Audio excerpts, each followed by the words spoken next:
compartir este momento bueno, siempre que vengo aquí a Asturias, pues damos una charla aquí o a veces tocamos la guitarra, pero no sé qué es lo mejor. ¿Qué es lo peor? Hey, Mario. Estamos aquí en familia. Bueno, pues el título de la charla es la migración centroamericana que va hacia Estados Unidos, ¿no? Creo que es algo así. Dice Belén que os cuente un poco y todo eso, como si fuera el Capitán Tan. ¿Os acordáis del Capitán Tan? No. Sí. Yo soy más viejo que tú ahora. ¿Cómo se llama aquí? La antena infantil, ¿no? Bueno, voy a contaros nada más un poco el tema de la charla esta, que es los migrantes centroamericanos que salen sobre todo de los 4 países del norte de Centroamérica: Nicaragua, que no se vería, Honduras, El Salvador y Guatemala, y que van con destino a Estados Unidos, sobre todo desde los años 80, ¿no? Distintas épocas en relación a guerras, a crisis, a huracanes, ¿verdad? Cuando pasó el huracán Mitch o el huracán Stan, subió el flujo de migrantes hacia Estados Unidos. Ya veremos después un poco las causas de la migración y las motivaciones son diferentes, ¿no?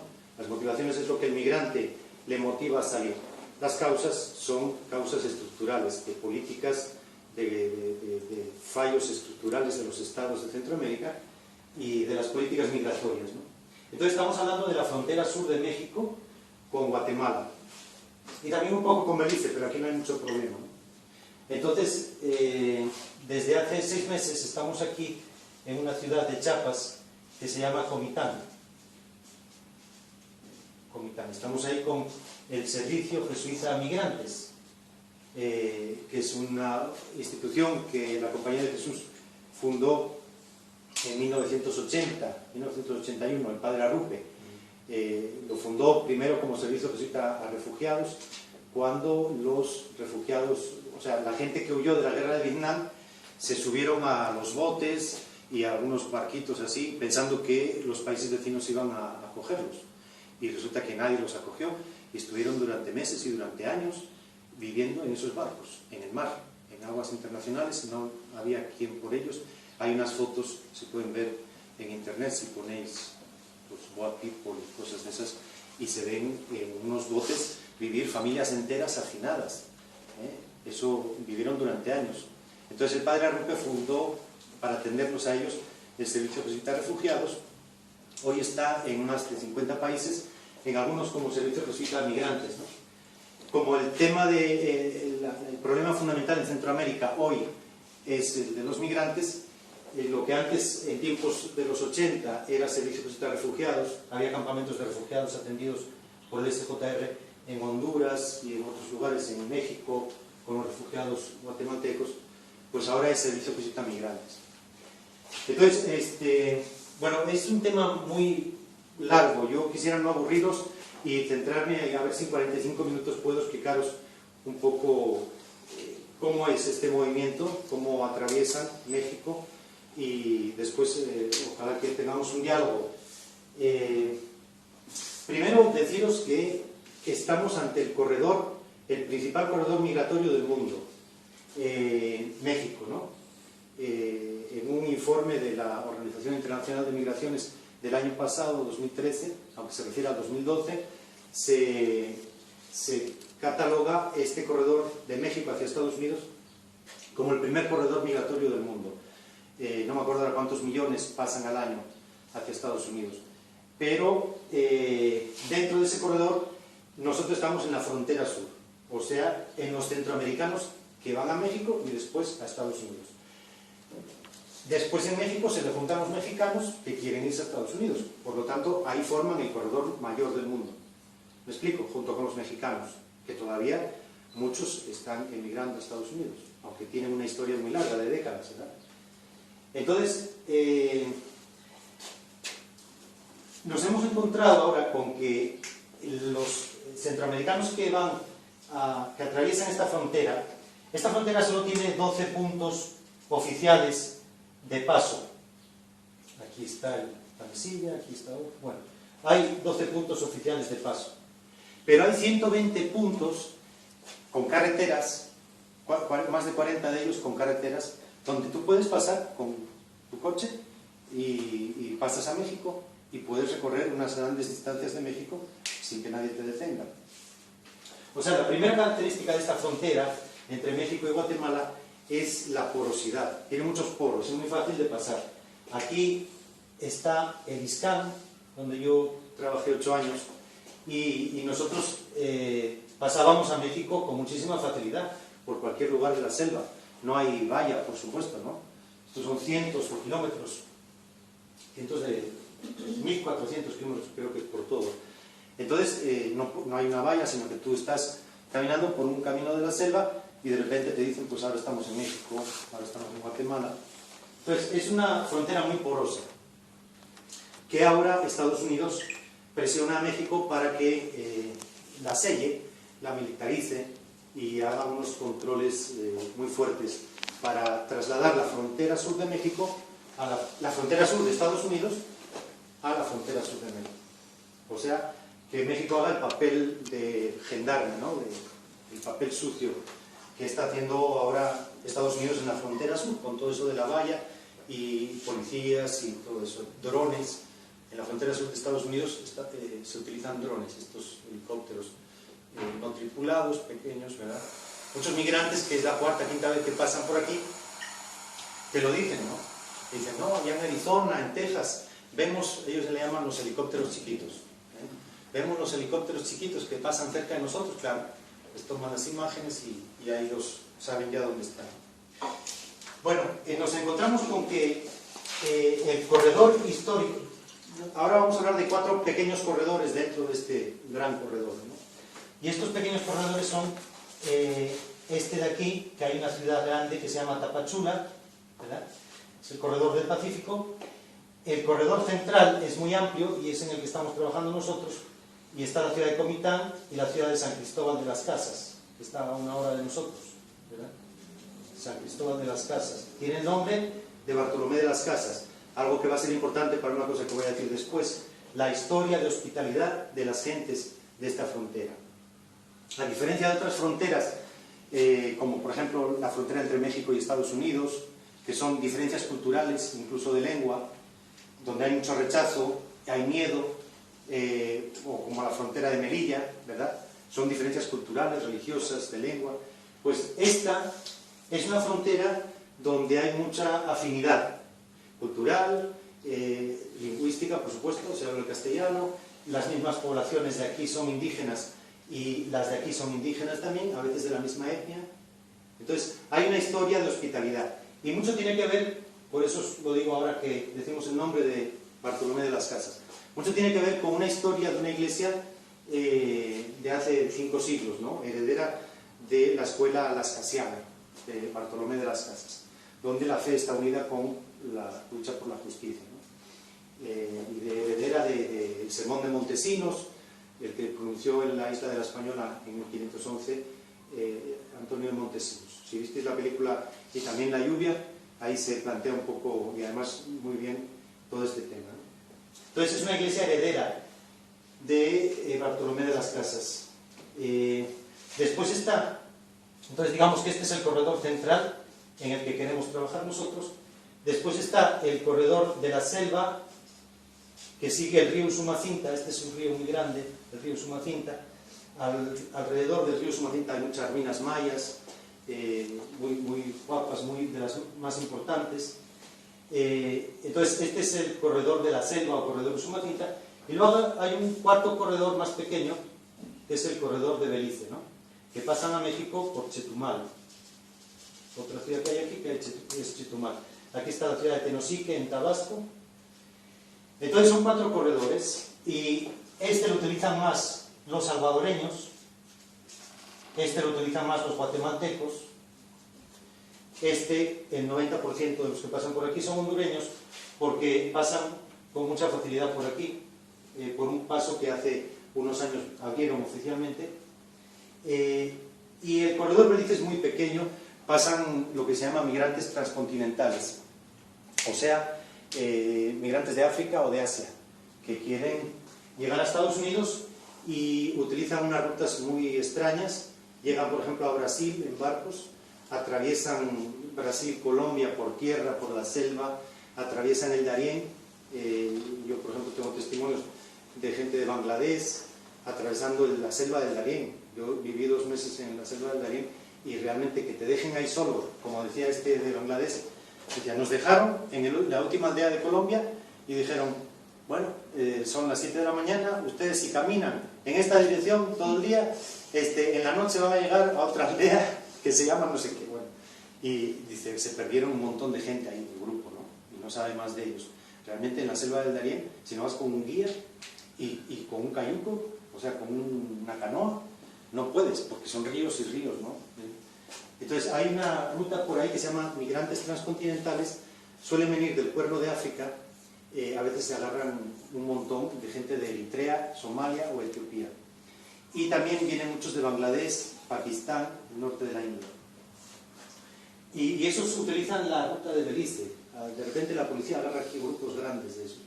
Y también hay salvadoreños que utilizan esta ruta de Belice. Los salvadoreños son los más antiguos en utilizar, en irse a Estados Unidos, dentro de estos países centroamericanos. Entonces, se las saben todas, ¿no? Los salvadoreños.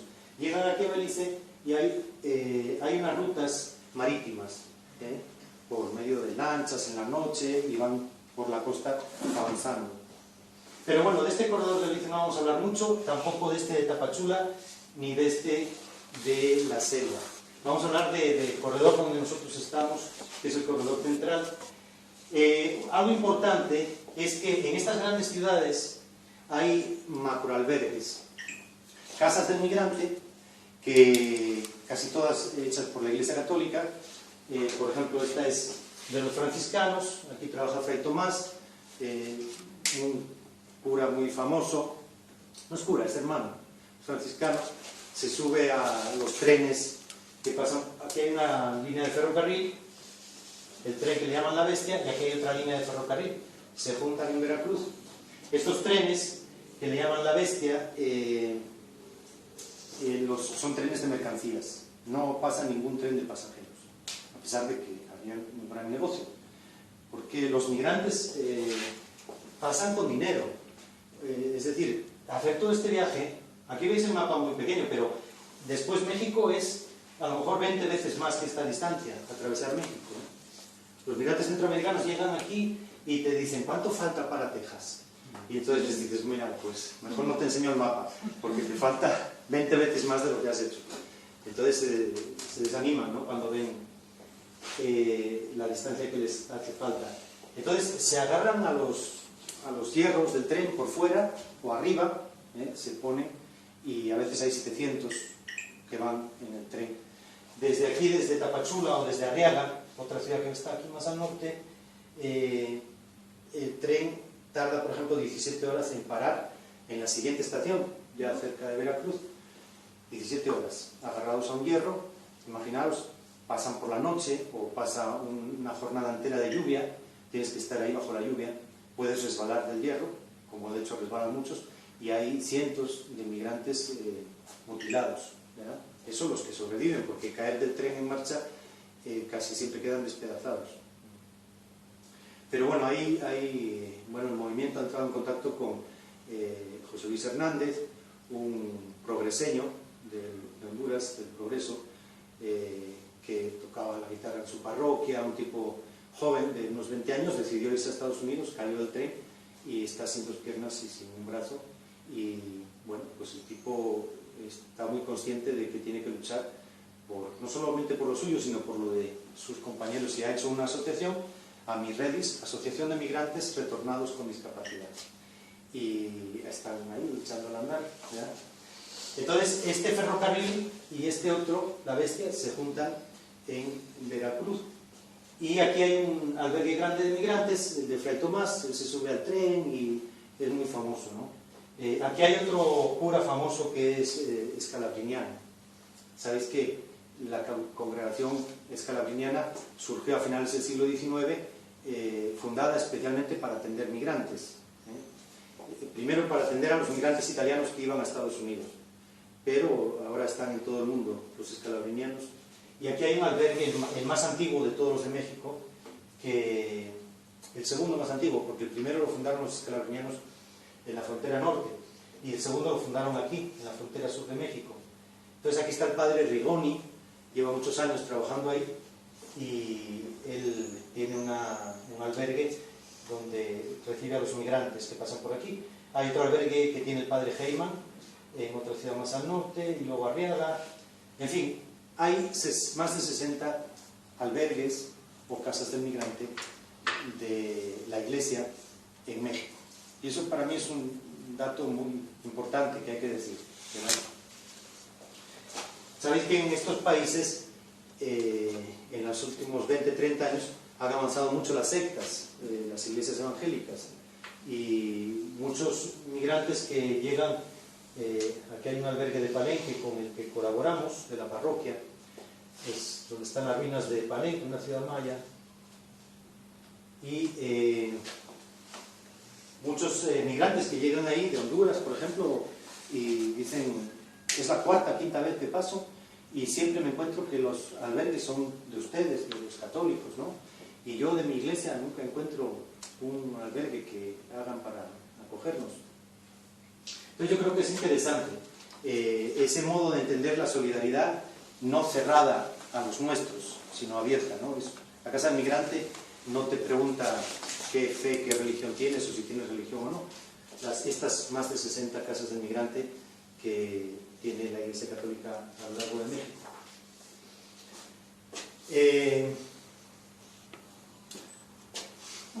Es que quisiera decirle muchas cosas, pero tampoco quiero enrollarme mucho, ¿no? La migración a Estados Unidos, como os decía antes, tiene altos y bajos, y depende, por ejemplo, de la guerra del Salvador, que digamos, de 1980, cuando mataron a Monseñor Romero, se exacerbó y terminó en 1989. Durante todos esos años, muchos salvadoreños se fueron a Estados Unidos, ¿no? O tiene que ver con el huracán Mitch, como os decía antes, o el huracán Stan, catástrofes naturales. Hoy día tiene mucho que ver con la violencia que se vive en estos países. Honduras es hoy el país del mundo con más violencia. El índice de violencia mayor de un país que no está en guerra es Honduras. Se acerca a los 90 por 100.000 asesinatos al año, ¿no? Es una cifra escandalosa. En países como El Salvador, cuando estaban en guerra, ni siquiera llegaban a esa cifra, ¿no? Entonces, en estos países, las maras son pandillas organizadas internacionalmente. No solamente es la pandilla del barrio, sino que son pandillas organizadas a nivel internacional, con su estructura, su jerarquía, sus modos de financiamiento, su aparato. Están fundadas en Los Ángeles en los años tal vez 80, ¿verdad? Finales de los 80. Primero fue la Mara 18, fundada en la calle 18 de Los Ángeles por mexicanos, y años después la Mara Salvatrucha o Mara 13 en la calle 13 de Los Ángeles por los salvadoreños. Y con las deportaciones que Estados Unidos hizo de gente que había estado presa, o que, sobre todo delincuentes, y entonces los regresó a Centroamérica, y ellos siguieron organizando lo que ya sabían hacer, ¿verdad? Pandillas bien estructuradas.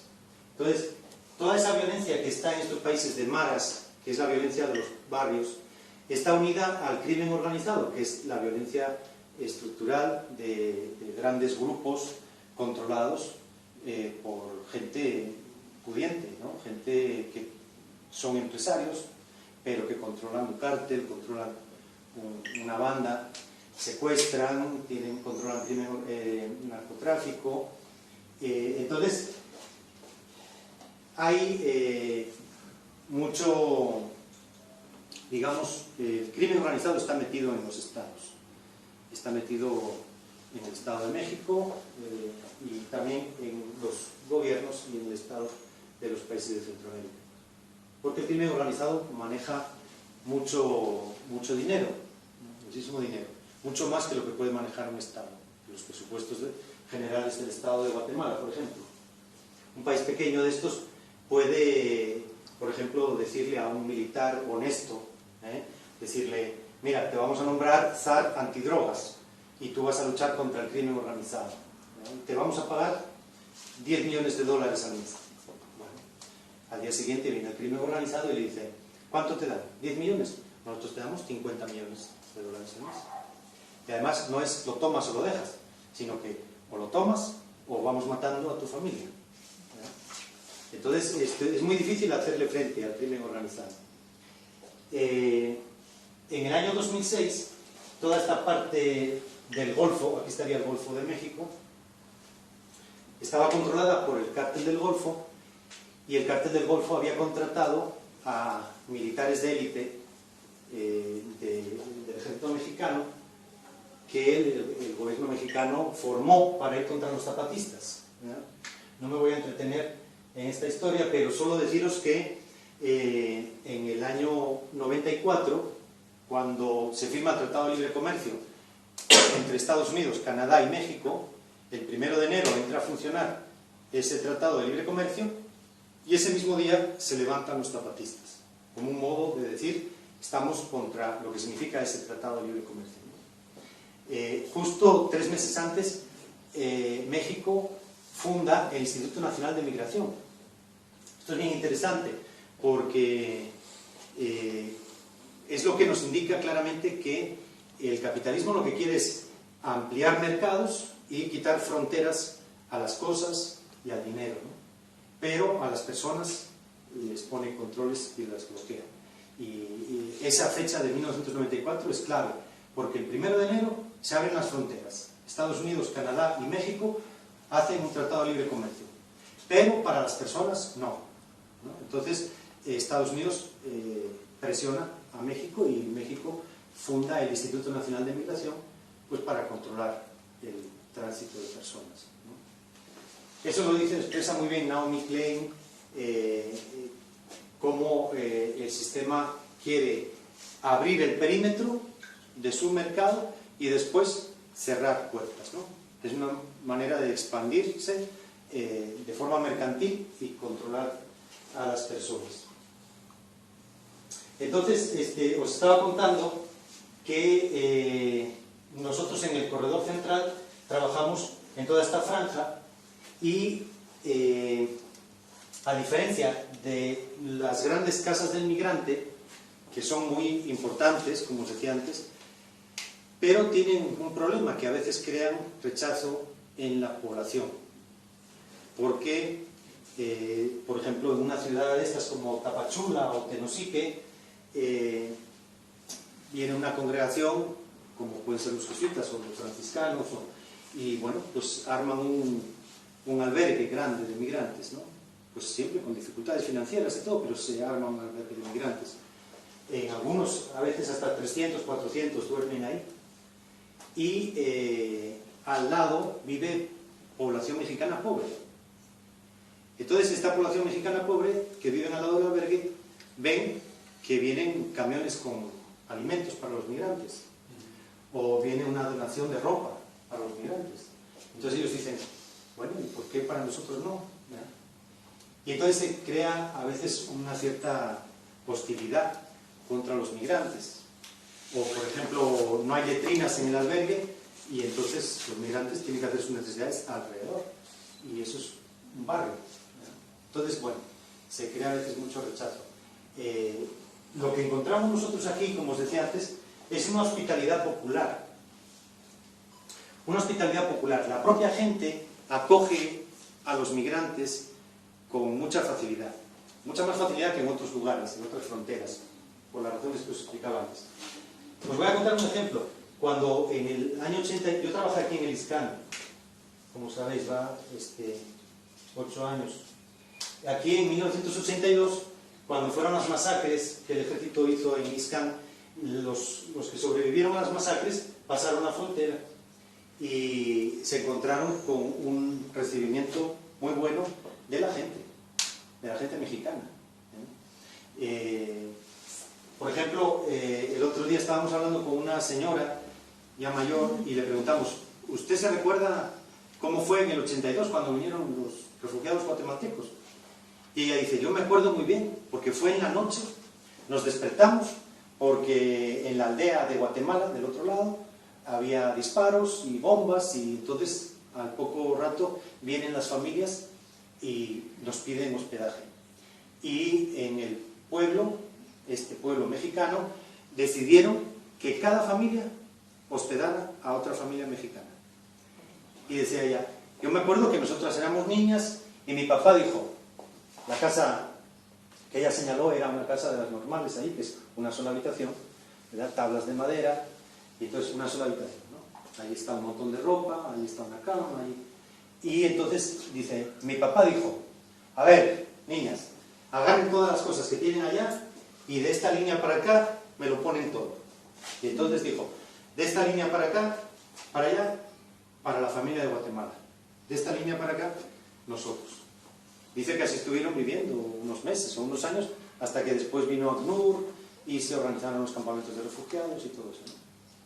Para mí es muy importante esto, porque esto es la respuesta que el pueblo, digamos, que la gente pobre está dando ya al tema de la migración, y es la hospitalidad que nosotros llamamos popular. Entonces, un poco nosotros lo que queremos con el trabajo es promover esta hospitalidad popular, ¿verdad? No llegar y hacer un gran albergue aquí y este es el albergue de los jesuitas, ¿verdad? No, queremos ayudar a lo que la Iglesia está haciendo en toda esta franja. Aquí nosotros trabajamos con una, digamos, vicaría, donde hay 13 parroquias y colaboramos con esas parroquias.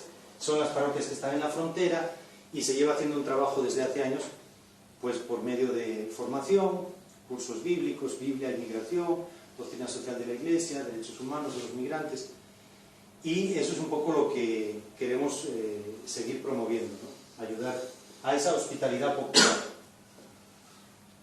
Me quedan todavía unos minutos, ¿no? Sí. ¿Sí?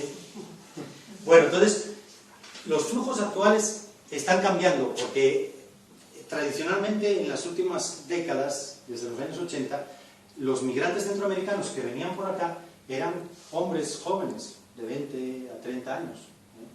Hoy día están aumentando mucho los menores de 18, ¿verdad? Pero encuentras menores incluso de menores de 10 años, ¿no? Solos muchas veces. Esta semana salió una noticia de cómo Estados Unidos, ante la gran cantidad de menores que agarran en la frontera sur de Estados Unidos, y por los convenios internacionales no pueden meterlos donde los adultos, entonces decidieron de emergencia meterlos en una base naval, ¿verdad?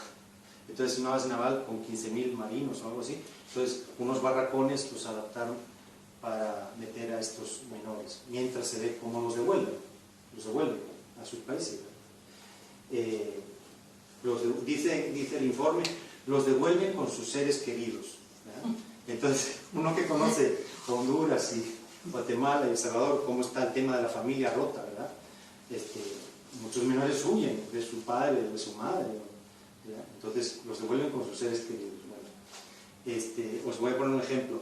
Hace pocos días antes de venir, estábamos en casa, vino una mujer hondureña, Isabel se llama, que venía para Estados Unidos, intentando pasar con su hija de 6 años. Y entonces nos contó que ella estaba huyendo de Honduras porque hacía poco tiempo que había descubierto que el papá de la niña la violaba, ¿no? Era el papá biológico, porque muchas veces lo normal es que los padrastros, pero ella nos contaba que era el papá biológico. Y entonces ella, bueno, se escandalizó tanto y puso una denuncia, al papá lo metieron preso, pero desde la cárcel anunció que la iba a matar a ella. Bien, al salir, o desde la cárcel puedes bien comunicarte y decir que maten a tal persona, ¿verdad? Como ocurre. Entonces ella huyó de Honduras y está intentando irse a Estados Unidos. Y estando en el viaje, llama un día a sus 2 hijos mayores y los hijos mayores le dicen, al saber la causa por la que ella huye, le dicen que el papá también les había abusado de ellos, ¿no?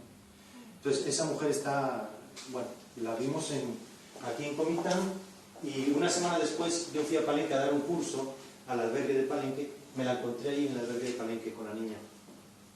Esto es un poco para deciros que las causas y las motivaciones por las que huyen no son solamente la economía, mejorar el salario, esas cosas, sino que están huyendo de la violencia, ¿no?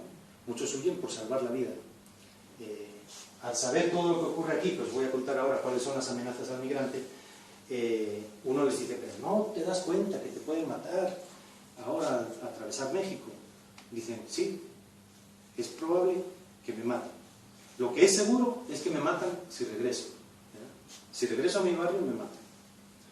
Bueno, unas señoras de Honduras dicen, si es que en nuestro barrio estás en una pulpería, la pulpería es la tienda de barrio, una tienda pequeña, minorista, que hay en todos los barrios, vas a comprar tortillas es de maíz, no son tortillas de patata, vas a comprar cualquier cosa, azúcar, y unos niños de 10 años con pistolas te piden el dinero. Y si no se lo das, te disparan a las piernas.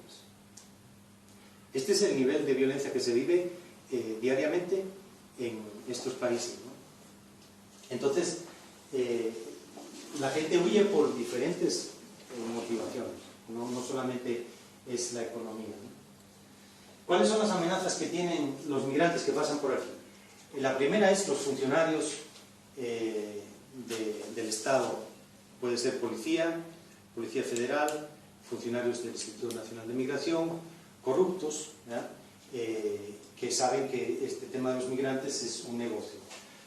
Las cifras de los migrantes que pasan por aquí, no os la dije, tenía que haberla dicho al principio, se maneja entre 190.000 y 400.000 al año.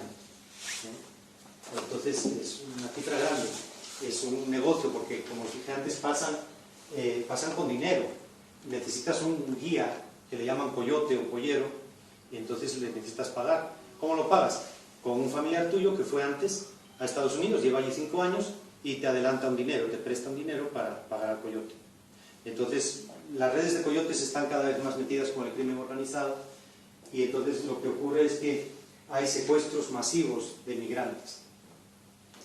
Las maras o los zetas interrumpen el tren y secuestran a lo mejor un grupo de 100, 120 migrantes, los meten en una bodega, en una nave industrial, en terreno así baldío, y allí entonces piden $3.000, $4.000 en 48 horas por dejarte libre. Y entonces llaman a tu familiar en Estados Unidos para que mandes a una cuenta de un banco el dinero. Y si a las 48 horas no lo entregas, pues entonces agarran al primero que ven y delante de todos los demás lo matan, para que los demás se apuren a decirle a sus familias que manden el dinero. Pero además no lo matan así de un tiro, sino que lo matan de maneras que es mejor no contar, pero que podéis ver en internet si ponéis, por ejemplo, los Zetas. Los Zetas son este grupo que el Cártel del Golfo contrató de militares de élite de México y de Guatemala para hacer el trabajo sucio. Pero en el año 2006 los Zetas dijeron, pues ¿por qué tenemos que tener de jefes al Cártel del Golfo? Entonces en el 2006 ellos atacaron a sus jefes y se hicieron con todo el control del Golfo de México, y están en guerra con el Cártel de Sinaloa. Bueno, no os voy a contar estas batallitas, pero los Zetas son un grupo criminal que tiene métodos de guerra represiva, digamos, son métodos aprendidos por los militares. Ellos fueron militares antes, entonces fueron entrenados por Estados Unidos, los caibiles de Guatemala y los del grupo GAFE, así se llama, que formó el ejército mexicano contra los zapatistas en el año 94. Son militares de élite. Entonces ellos saben matar para causar terror. No solamente es matar por matar, sino matar para causar terror. Por eso graban en YouTube muchas de las cosas que hacen, y desgraciadamente se puede ver en YouTube.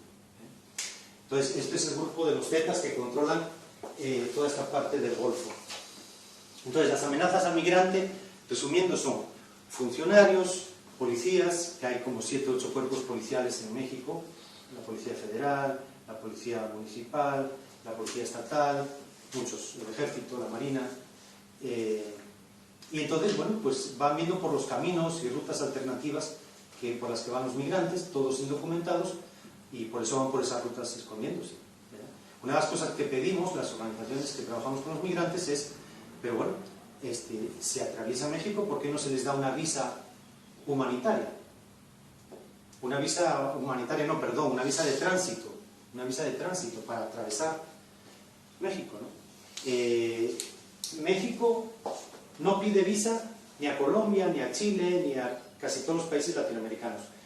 Pide visa solamente a Guatemala, El Salvador, Honduras y Nicaragua. Con lo cual, pide visa pero no la da. Me explico, o sea, un hondureño quiere atravesar México, aunque vaya a la embajada de México a pedir visa, no se la da, porque le piden unos requisitos. A ver, necesitas una cuenta corriente de $10.000, necesitas un aval de no sé quién, necesitas un contrato de trabajo de allá. Un poco lo que hace España también, ¿no? Entonces, claro, no te dan la visa, con lo cual condenas al migrante a atravesar indocumentado la frontera y todo México. Y al atravesar indocumentado busca vías secundarias, y en esas vías secundarias es donde el crimen organizado aprovecha para hacer estas cosas, ¿no? En el año 2010 hubo una masacre que tal vez... Yo encuentro que aquí en Europa no se habla tanto de estas cosas, hay que estar rebuscando un poco, pero no sé si os suena la masacre de San Fernando, Tamaulipas, 72 migrantes masacrados. Migrantes. Se sabe porque un ecuatoriano logró salir vivo y lo cuenta, ¿verdad? Cuenta cómo fue la masacre. Pues eso, una bodega abandonada, ahí los tenían y los mataron a todos, ¿no? 72. Y está escondido, ¿no? Porque fueron los zetas los que hicieron eso. Y luego hubo otras en Cadereyta, en Nuevo León, en todos los estados que controla el cártel del Golfo, ¿no? Y entonces son, bueno, no sé, uno no se explica, ¿no? Cómo se puede llegar a este grado de maldad. O sea, porque no te mande $3.000 o $4.000, pues masacras, ¿no? A un montón de gente. Gente pobre, gente sencilla que va buscando mejorar la situación de su familia, ¿no? Bueno, esas son un poco las amenazas que sufre el migrante. Termino. ¿Qué alianzas tienen los migrantes en este tránsito? La primera, la Iglesia, con las más de 60 casas del migrante, algunas organizaciones ONGs, organizaciones de derechos humanos, y sobre todo esta hospitalidad popular que hemos encontrado sobre todo en toda esta parte central, que corresponde con Chiapas, corresponde con la tradición de esta iglesia de Bartolomé de las Casas, Samuel Ruiz, que fue obispo 40 años de Chiapas, con población indígena a ambos lados de la frontera, toda esta afinidad histórica. Yo quisiera terminar hablando un poco de cómo, para solucionar el tema de la migración, lo que hay que hacer es atacar las causas. O sea, uno de los problemas que tiene el trabajo con los migrantes es, sobre todo en tránsito, es que si queremos que los migrantes sean sujetos de su propia historia, ¿no? Cuesta mucho porque están de tránsito. Tú puedes tener charlas con ellos, concientizarles lo importante que es que se organicen y todo eso, pero bueno, ellos se van en tránsito, se dispersan y todo. Ya el destino es más fácil que se creen organizaciones de migrantes. Yo creo que es algo muy importante y que aquí en España, por ejemplo, es importante ayudar en eso, ¿no? Que los migrantes se organicen y despierten en su conciencia y hagan un trabajo, pues un trabajo de lucha, ¿no? En países de destino y también en origen. Como decía Belén, yo estuve los últimos 3 años trabajando en Nicaragua y promovíamos comités de familiares de migrantes, sobre todo muchas mamás y abuelas que hace muchos años que no saben de su hijo o de su nieto migrante y entonces se organizan para buscarlo.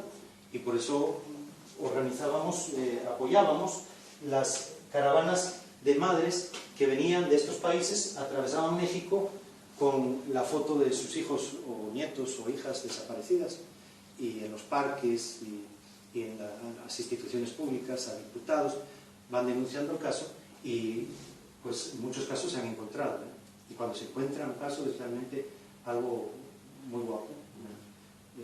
El caso tal vez que más años llevaba sin saber de él era una señora de Chinandega, de Nicaragua, que llevaba 32 años sin saber de su hijo. Él pensó que su mamá había muerto y ella no sabía dónde estaba él. Entonces llevaban 32 años sin saber, y bueno, pues hace 2 años en la caravana se encontraron, fue primera página en los periódicos, en los telediarios. Entonces, esas madres que participan en la caravana, o las que no pueden participar, porque no pueden ir todas, pero quedan en Nicaragua o en El Salvador o en Honduras, se hacen militantes de la causa, ¿no? Esas madres después, todo este tema de la migración, son capaces de ir a dar una charla a otro sitio. A mí me daba mucho gusto ver cómo madres o abuelas que nunca habían hablado en público, pues por defender a su hijo o a su nieto, ¿no? Y la búsqueda y juntarse con otras madres, eran capaces de hablar en público, ¿no? Creo que me estoy pasando. Solo quisiera terminar con este punto que a mí me parece importante, que es el de la fe. Comencé diciéndonos, ¿no?, como muchos de ellos, de los migrantes centroamericanos, pues son de una iglesia evangélica, otros son católicos, y muchos pues no son nada, ¿no? O sea, tal vez se bautizaron, pero llevan mucho tiempo alejados de la fe. Cuando, por ejemplo, en el albergue de Palenque celebramos la misa todos los días a las 11 de la mañana, bueno, pues al principio da un poco de, como decir, ¿será que se van a sentir obligados a venir a misa si estos son hombres rudos que están, ¿verdad?, atravesando México, y lo menos que querrán es una misa, ¿eh? Y bueno, hacemos la misa, invitamos al que quiera venir, y vienen todos. Y entonces en la misa aprovechamos momentos de peticiones, momentos para recordar la familia que dejan en Honduras, y pedir por su madre, por su esposa, por sus hijos, y realmente son momentos muy emotivos, donde ellos descubren esa fe que tienen, ¿no? Yo creo que en Centroamérica podrán ser de una iglesia o de otra, pero la fe en Dios es algo que brota enseguida, y pues empiezan a mostrar una gran confianza en que Dios les apoya, Dios camina con ellos. Y es ahí donde uno encuentra tanto parecido con la Biblia. La Biblia, sabéis que es toda una historia de migración. Pues desde Abraham hasta José, que se fue a Egipto, de luego sus hermanos, y en el Nuevo Testamento igual. La iglesia en el siglo I comenzó con migrantes. Pablo iba de un puerto del Mediterráneo a otro. Los puertos del Mediterráneo eran la Nueva York de hoy, ¿no? O sea, los lugares donde podían ir los migrantes porque había trabajo. Corinto, Tesalónica, todos esos lugares que salen en las cartas de Pablo, eran donde había trabajo. Y Priscila y Aquila los vemos en un sitio y después aparecen en Roma. ¿Y eso qué quiere decir? Que la iglesia en el siglo I se extendió gracias a los migrantes. Entonces a mí me parece que este tema de la fe es muy importante, y por eso concluyo con esto. Me parece que la migración, todo este fenómeno de la migración que vemos en los últimos años, está ayudando a descubrir la fraternidad de toda la humanidad, que somos una sola familia, ¿no? Y yo creo que en eso tenemos que agradecerles a los migrantes que nos descubren eso, ¿verdad? Que todos somos hermanos, que más allá de la solidaridad y la hospitalidad que debemos hacer, es algo mucho más a lo que nos llaman, ¿no? Que es saber que estos migrantes que quieren cruzar la valla de Melilla, o los que quieren atravesar México, pues son hermanos nuestros, ¿no? Yo creo que a mí personalmente mi fe cristiana me ayuda más a ver eso. Tal vez hay otros que no tienen fe y pueden creer en la fraternidad, y yo, sin creer en un Padre común, me cuesta descubrir la fraternidad, ¿no? Pero bueno, puede haber otros. Yo creo que es un tema al que nos abren los migrantes a la fraternidad universal, ¿no? A vernos como una sola familia y a trabajar por eso. Pero como decía antes, nos mueven a atacar las causas, y las causas son todas las injusticias estructurales que están viviendo sus países y las que se están viviendo también en los países de destino, en Estados Unidos y Europa, que le interesa la migración. Concluyo con esto. La migración es un tema que interesa al sistema, llamémoslo capitalismo o como le queramos llamar, pero le interesa que sean migrantes indocumentados, ¿ya? Porque cuando uno lee los informes de la Fundación Banco Bilbao Vizcaya, que dice España necesita en los próximos 10 años 100.000 o 200.000 migrantes cada año, ¿verdad? Pero claro, necesita que sean indocumentados para que no tengan sindicato, no se organicen, estén acojonados, les tengan con bajos salarios.